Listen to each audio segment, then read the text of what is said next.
c'était quand même des personnes âgées. Quand on regarde Ouais. le truc, il n'y a que des vieux dans ce truc-là. Et on charge des vieux comme ça.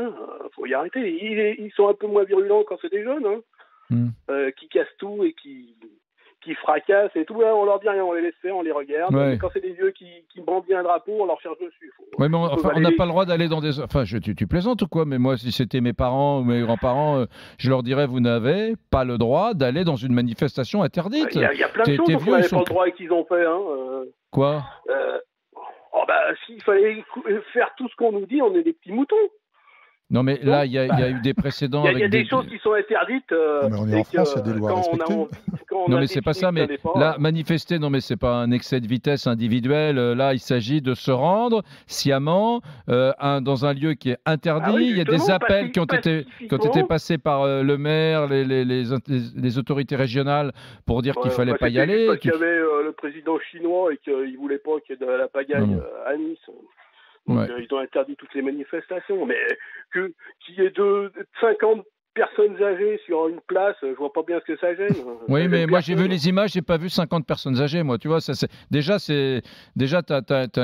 Christophe, tu as une façon de voir les choses qui est très personnelle. Voilà, tu peux dire aussi, pour émouvoir les auditeurs qui nous écoutent, des personnes âgées en fauteuil roulant, des personnes âgées avec des déambulateurs. J'aimerais bien te montrer mon père à 79 ans, Christophe, il te poursuit dans la rue et il te donne des coups de pied au cul. 73 ans, elle est en forme. C'est la patronne du syndicat altermondialiste d'extrême gauche Attaque dans le département des Alpes-Maritimes. Elle est en pleine forme. Ce que je veux dire, c'est que, bien évidemment, comme toutes les personnes de 73 ans, elle ne court pas comme un cabri, mais ce que je veux dire, c'est que ne la fait pas passer pour une personne impotente. C'est quelqu'un qui fait le choix.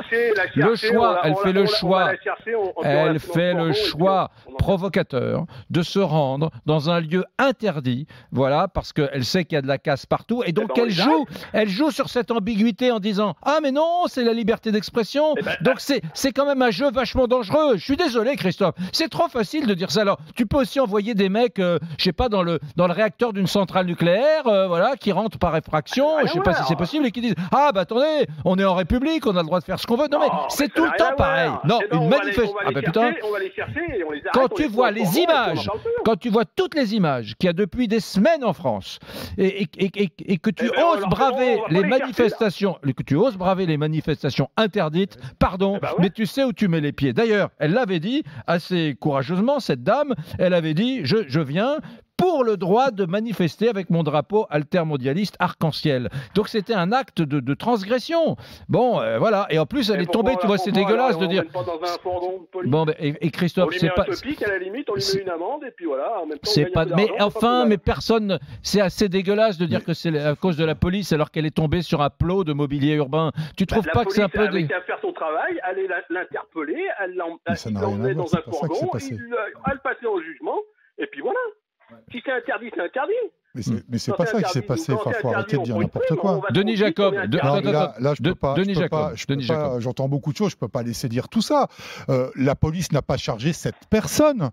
La police, elle a fait des sommations pour disperser un groupe de manifestants sur un lieu interdit. Il y a eu un mouvement de foule, et c'est ce mouvement de foule qui, a priori, parce que moi, je ne fais pas des affirmations comme le fait l'avocat de cette personne, moi, j'attendrai le résultat de l'enquête, mais en tous les cas, il y aurait eu un mouvement de foule qui aurait provoqué la chute de cette personne. C'est pas les policiers qui l'ont bousculé. De la même manière qu'on a eu la polémique de dire qu'un policier avait volé des vêtements dans un magasin sur les Champs-Élysées après les exactions, alors qu'il a été clairement établi qu'il venait d'interpeller l'individu de 20 ans et que le sac faisait l'objet d'un inventaire, qu'il a été présenté à un officier de police judiciaire, qu'on y a remis l'ensemble des effets, et qui était estimé d'ailleurs à plus de 2000 € et que le policier n'a jamais volé ces affaires-là. Ou de la même manière qu'on a attaqué cet handicapé en fauteuil roulant, soi-disant qu'il a été martyrisé, violenté par les policiers, alors qu'il a été trouvé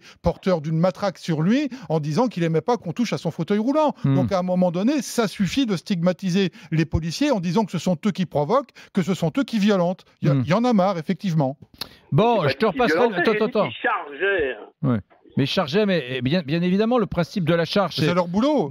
C'est leur boulot, ils sont sur du ça. On leur demande, c'est du maintien de l'ordre. On leur dit à partir de maintenant, le périmètre n'étant pas autorisé à la manifestation, vous faites des sommations d'usage, 1, puis 2, puis 3, et par conséquent, vous chargez. Alors, bien évidemment, l'avocat Ari Halimi, qui est spécialiste de ça, explique que ce sont des charges colossales, violentes, enfin, franchement... Très important, Éric Brunet, si vous me permettez, parce qu'il faut donner une précision aussi sur cette vidéo, c'est que les premières personnes à se porter au secours de cette personne âgée, ce sont les policiers. Les policiers qui se mettent à genoux autour d'elle justement pour la mettre en protection, pour lui apporter aide et assistance en attendant que les pompiers ou un médecin... heureusement, mais bien sûr, c'est notre travail. Mais il faut arrêter de dire que la police provoquerait et violenterait par plaisir. Pourquoi heureusement? Moi, j'aurais été dans la manif, la dame à côté de moi, manifestant, serait tombée. Pourquoi heureusement? J'aurais pas attendu que les policiers arrivent, je me serais accroupi à côté d'elle, je lui aurais peut-être soutenu la tête. Dans la police, à côté, il y a toujours un médecin, quelque chose dans la. Ils ont pas des médecins sur place quand même. Non, pas dans la police, monsieur. Non, il n'y a pas de médecin avec nous.